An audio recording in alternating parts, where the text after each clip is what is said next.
Okay, hi everyone. So today let's discuss this interesting problem. So it says, can two particles be in equilibrium under the action of their mutual gravitational force? Can three particles be? Can one of the three particles be? Okay. So what is equilibrium? That a net force on the particle that should be equal to 0 and net torque on the particle that should also be equal to 0. Now अगर हमारे पास two particle system है something like this, let's say particle 1 and particle 2, so जो gravitational force है that is always attractive. It means particle 1 particle 2 को attract करेगा by a force capital F, and particle 1 पे एक फोर्स लगेगा by particle 2 that is also attractive, right. So for the time being the two particles are not in equilibrium. ये जो particles हैं इनका एक सेंटर ऑफ मास होगा. Centre of mass पे देखो नेट फोर्स जीरो है, मीन्स अगर मैं पार्टिकल 1 एंड पार्टिकल 2 को अपना सिस्टम ले लेता हूँ, so net force on the system is zero. It means जो सेंटर ऑफ मास है वो रेस्ट में होगा, राइट. एंड ये जो दो पार्टिकल्स है ये सेंटर ऑफ मास को अप्रोच करेंगे. So for the time being the two particles are not in equilibrium because the net force on the particles is not equal to zero. But what will happen अगर ये जो दो particles है एक इस तरह से एक सर्कुलर पाथ में मूव करने लगेंगे. अगर सर्कुलर पाथ में मूव करते हैं देन ये जो कैपिटल एफ है ये यूज़ हो जाएगा to provide the centripetal acceleration, means capital F that will be M V square by R.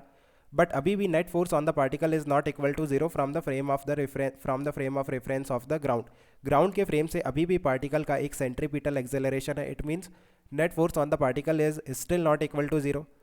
But अगर हम पार्टिकल 1 की फ्री बॉडी डायग्राम ड्रॉ करते हैं from the frame of reference of particle 2 के फ्रेम से particle 1 का free body diagram जब आप ड्रॉ करोगे, सो एक तो कैपिटल एफ लग रहा है रेडियली इनवर्ड, बट आपको एक सेंट्रीफ्यूगल फोर्स भी दिखाना पड़ेगा that is M V square divided by capital R that is radially outward direction.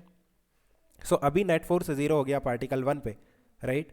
और आप इस तरह से भी कह सकते हो कि पार्टिकल 2 के फ्रेम से पार्टिकल 1 हमेशा आपको रेस्ट में दिखाई देगा, लाइक डायमेट्रिकली अपोजिट पॉइंट पे दिखाई देगा ना. सो इस तरह से पार्टिकल 1 इक्विलिब्रियम है from the frame of reference of particle 2 and vice versa. इसी तरह से हम थ्री पार्टिकल सिस्टम के लिए भी डिफाइन कर सकते हैं. जो थ्री पार्टिकल सिस्टम है उसका कहीं पे सेंटर ऑफ मास होगा. अगर सिर्फ ग्रेविटेशनल फोर्स ऑफ अट्रैक्शन लग रहा है देन ये जो तीनों पार्टिकल है मैं नेट फोर्स दिखा रहा हूँ जस्ट लाइक ये पार्टिकल 1 पार्टिकल 2 एंड पार्टिकल 3 है, राइट. सो पार्टिकल 1 पे एक फोर्स लगेगा बाय पार्टिकल 2 इस तरह से, एंड पार्टिकल 1 पे एक फोर्स और लगेगा बाय पार्टिकल 3 ग्रेविटेशनल फोर्स. सो इनका जो नेट आएगा ना that will be towards the centre of mass, और जो थ्री पार्टिकल्स है वो सेंटर ऑफ मास को अप्रोच करेंगे. सो इस केस में the net force on the particles is not equal to zero, so the particles are not in equilibrium. But अगर ये इस तरह से एक सर्कल में मूव करने लगेंगे देन अगेन हम सेम डिस्कशन कर सकते हैं, राइट, कि जो नेट फोर्स होगा on one particle from the frame of reference of the other particle that will be zero. So the particle may be in equilibrium. और क्या केस हो सकता है इक्विलिब्रियम के लिए? अगर सिर्फ ग्रेविटेशनल फोर्स ऑफ अट्रैक्शन नहीं लग रहा है ना, इस तरह से देखो लेट्स से ये पार्टिकल्स है एंड इन पे कुछ चार्ज है, सिमिलर चार्ज, मान लो दोनों पे पॉजिटिव चार्ज है, सो रिपल्सिव फोर्स लगेगा, electrostatic repulsive force, right, and gravitational attractive force. So हो सकता है ये आपस में कैंसिल हो जाए. ये कंडीशन हम फाइंड आउट कर सकते हैं, राइट, कि कितना चार्ज होना चाहिए on the two particles so that net force on the two particles will be zero.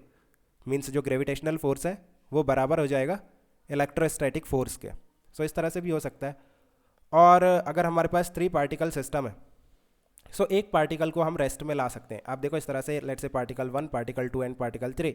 So particle 1 particle 2 पे अट्रैक्टिव फोर्स लगाएगा something like this, and particle 3 भी पार्टिकल 2 पे एक अट्रैक्टिव फोर्स लगाएगा, right. So we can adjust this arrangement in such a way that net force on particle 2 that will be equal to 0. Means particle 2 को आप center of mass पे रख दो.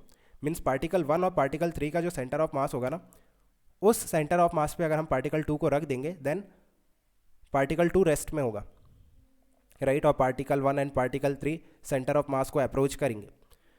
So I think you have understood. Let me know if you still have any confusion. We can discuss further. Okay guys, keep working hard. Best of luck. Bye.